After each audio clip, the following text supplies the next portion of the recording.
The world is in financial disarray, currencies failing, economies in wild flux, jobs being lost.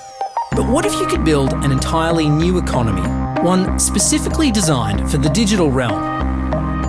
Well, that is the dream behind Bitcoin.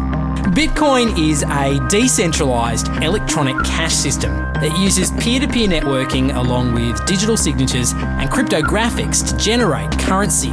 Now, with traditional money, think dollars, the euro, pesos, you've got a central bank, like the Federal Reserve. They issue the currency and they print more or less cash as needed, but not with Bitcoin. Bitcoins are generated using a process called mining.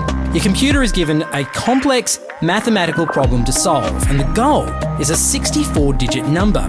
If your grey box can successfully solve that algorithm, then congratulations, you are the proud owner of a new block of 50 Bitcoins. The network automatically adjusts the difficulty of mining so that 50 Bitcoins are created roughly every 10 minutes. The reason they call it mining is because there's a set number of Bitcoins that can ever be mined in the system. There's only 21 million Bitcoins that will ever be created in total. You can't just print off cash like they do in the real world. You're digging it out of the system like precious metals from some mathematical mine. Right now, a Bitcoin is roughly worth $70 US.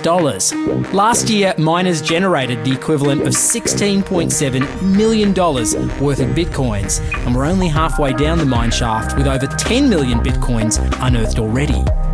Like any economy, you don't want too much too fast because then the value of your currency drops, or so slow that your economy grounds to a halt. It's designed to be a self-stabilising economy. Whether it actually is that way though, well, that is a little bit more complicated. Welcome to the exchanges. These exchanges allow people to buy and sell Bitcoins with each other.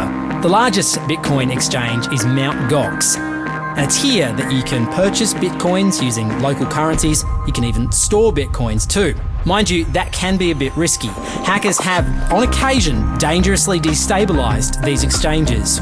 Bitcoin is also the currency that fuels what's known as the dark web.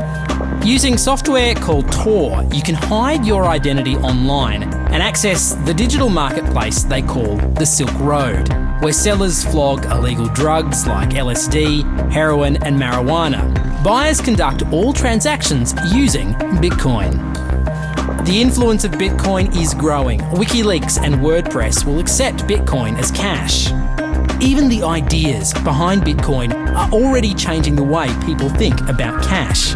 The Royal Canadian Mint have just launched MintChip, an electronic currency backed by the Canadian government that borrows a lot from the philosophy of Bitcoin. And ultimately, that is what's most powerful about Bitcoin. Not the coins itself, but the way it can change the way we look at, think about, and most importantly, spend our money.